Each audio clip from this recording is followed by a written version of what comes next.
Instantly recognizable from the very first line.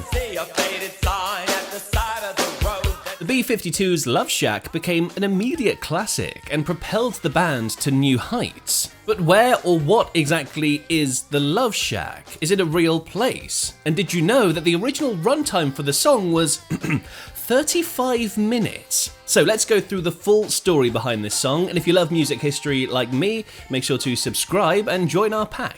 The band's unique style of barely controlled chaos produced an unlikely hit with Rock Lobster in 1978, which made them favourites of college radio stations and led to gigs at New York's top underground clubs, including CBGB's and Max's Kansas City, as well as a spot on Saturday Night Live. The album Cosmic Thing was recorded in 1989 in 2 locations: Dreamland Recording Studios in upstate New York near Woodstock, and Skyline Studios in New York City.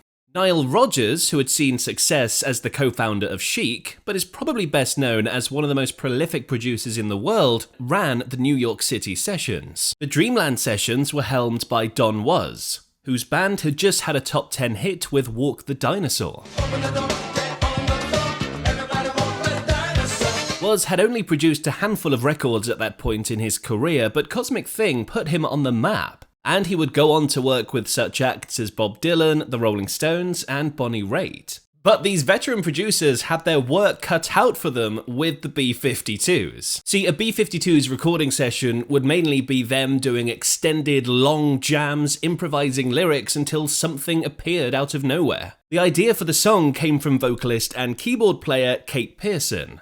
The idea of the Love Shack was just, kind of a club out just like a shack out in the country where anyone could go, inclusive, be sexy, be free, dance, sweat, have fun together. Now, Love Shack was the final song to be recorded for the album, and it fell to Don Was to shape the song into what it is today. According to Was, the band initially presented him with a track that was a monstrous 35 minutes long, mainly jamming and gibberish. His job was to sift through the rubbish and find the gold. The way they write songs is they'll play a groove and the 3 singers will just start stream of consciousness improvising. They'll do it for half an hour. They'll set out yellow legal pads, and when a great line comes by, they'll write it on the legal pad and tape it to the wall. When it gets down to the floor, let's cut this together. According to Pierson, within this 35 minutes of gibberish, Love Shack was only mentioned once. When we jammed on Love Shack, we had a tape rolling, and sometimes it would just loop over and over and over, and we would just jam. But there was the chorus, "The Love Shack is a little old place," that happened once. And so Fred and I had a little sort of argument about, I said, this chorus, "The Love Shack," has to happen more. So once we did the chorus a few times, it sort of all came together.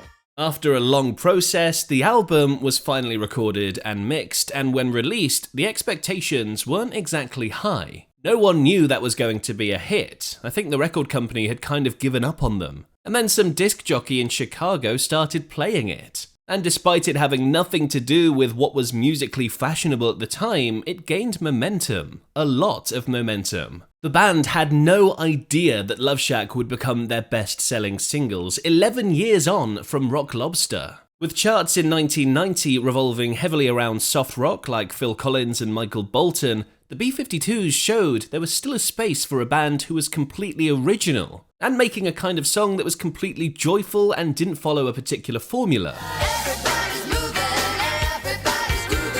The band was especially pleased with the results because it was the first album they had recorded since the death of guitarist Ricky Wilson in 1985. They spent almost 4 years in hiatus after his death, but eventually decided to continue. The success of Cosmic Thing validated their decision and served as a fitting tribute to their former bandmate. Now, the song has been a source of a lot of confusion, to put it lightly, starting with whether or not it was a real place. One theory was that the Love Shack was a place called Kate's Lazy Meadow. Katie Pierson and her wife Monica Coleman used to run this rustic lodge motel in the Catskill Mountains of New York. They developed the motel in 2003 and ran it until they sold it in 2021.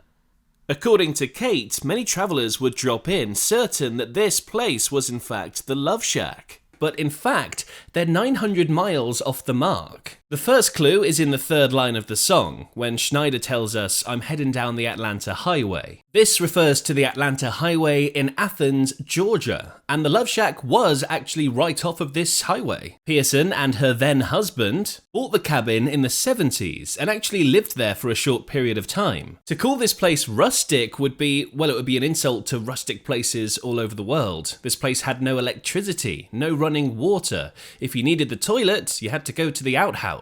But that didn't stop the place from being a favourite hangout for the band, as well as some of their bohemian friends. In fact, they wrote a lot of material there, including Rock Lobster. And while Pierson's stack was the main inspiration, it wasn't the only shack in the Athens area that inspired the band. When you're jamming, everybody is conjuring up their own images. Sometimes we're all singing at the same time, and later you go back and you hear what you're doing. I personally was thinking about this bar that was out in the country called the Hawaiian Harley. It was a really cool place, a rundown Love Shack kind of thing, but it was a disco. It was a really interesting place. But what about the most iconic line in the song? Just before everything comes to a close, everything stops for a beat, and then Cindy Wilson yells out, "Tin roof rusted." What the hell does that mean? There's been a lot of speculation about what tin roof rusted means. I mean, there was a rumor that it meant you were pregnant. Nobody in the band was like, how did that, or you were drunk, or, people were like, what does that mean? Well, it's just literal.